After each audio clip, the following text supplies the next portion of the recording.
We are reviewing Chapter 3. This is Part 2. So, we are talking about graphing today. There we go. And when you are graphing, when in doubt, make a table. You can never go wrong. Well, if you do your math correctly, you will always have points to make a graph. You could also find your intercepts. This is where you have an x value and y is 0. Then when x is 0, you get a y value. This is your x-intercept and your y-intercept. You could also use slope-intercept form, which is y equals mx plus b. This form is nice because it tells you what your slope is. M is your slope, and b is your y-intercept. So with those two things, you can plot your y-intercept and then count with your slope and find other points. So let's do an example. If you graph the equation and then label important parts, which are, when I say important parts, I mean the intercepts, of 2x plus 3y equals 12. First, we are going to find our intercepts. I'm going to show you how to do it with your intercepts, then I'll show you another way how to do this. So for my x-intercept of my equation, I'm going to make y equals 0. So instead of writing y, I write 0. And then 3 times 0 is 0, so I have 2x equals 12. To solve for x, you divide each side by 2. And x equals 6. So that is my x-intercept. Then for my y-intercept, I make x 0. So I have 2 times 0 plus 3y equals 12. Solving for y, divide each side by 3 and to get y by itself, and y equals 4. So now I have my y-intercept of 0, 4. On my graph, I can plot my x-intercept. This is where it crosses the x-axis, and that is at 6, 0. So my x-intercept here is at 6, 0. Then my y-intercept is 0, 4. So I go side to side 0, up to 4, and I have my y-intercept and x-intercept. And then you plot those and graph them.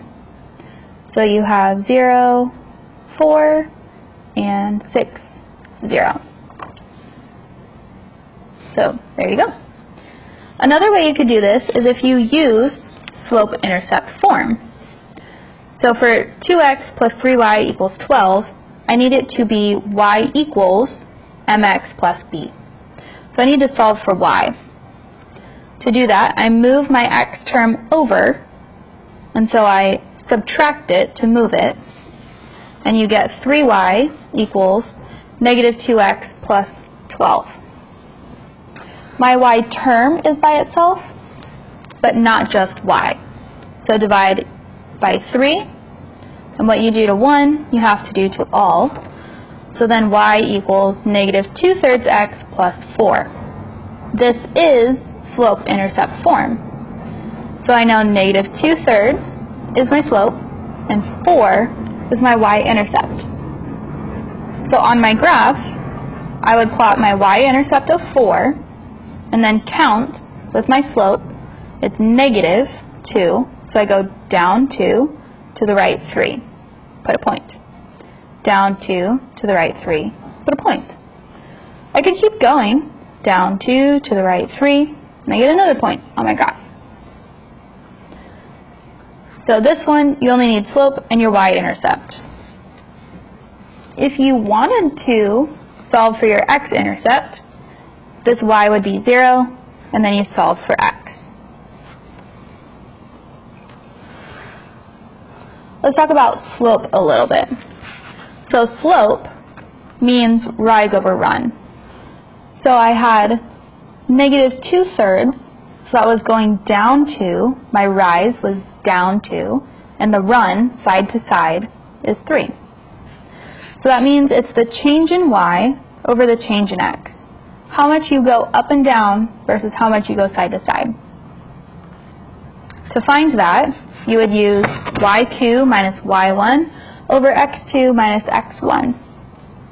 And those come from points, 2 different points, where you have x1, y1, x2, y2, and then you would take these points and plug them into your formula. So y from point 2 minus y from point 1 over x from point 2 over x from point 1.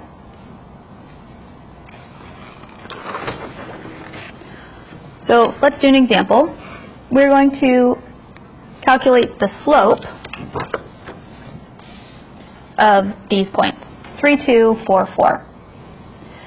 So I'm calling this point 1 simply because it's first, and this will be point 2. So I know my formula for slope, y2 minus y1 over x2 minus x1, and plugging that in, y from point 2 minus y from point 1 over x from point 2 minus x from point 1. 4 minus 2 is 2, and 4 minus 3 is 1, so my slope is 2. So this means I will go up 2 to the right 1 on my graph. But I don't have to graph it because it said calculate. Now let's talk about transformations. So if we're transforming from one function to another, what is it going to look like? So we're going to look at the new function to see how it changes. I have a big diagram, you could say, to show what each part of a transformation will do.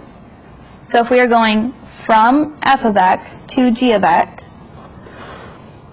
we are going to use this. So g of x equals a times x minus h plus k. So this black ink is what I'm starting with. So this plus k on the end is going to mean a vertical shift. If it is plus k, you move up. If it is minus k, it will shift it down. Minus h is going to be a horizontal shift, so it's going to move it side to side. If I have minus h, that will shift it to the right. If I have plus h, that will shift it to the left. The a in front here is going to stretch it vertically. So it will stretch it vertically this way. If a is greater than 1, it will stretch it. If a is less than 1, it's a shrink.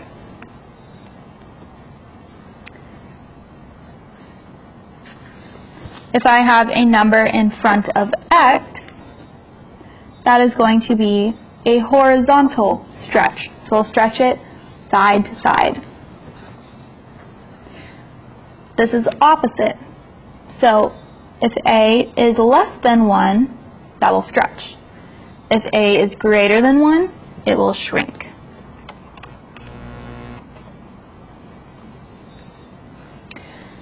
Now you could have a couple negatives in there. So if you have a negative out in front, this will reflect it over the x-axis like a calendar.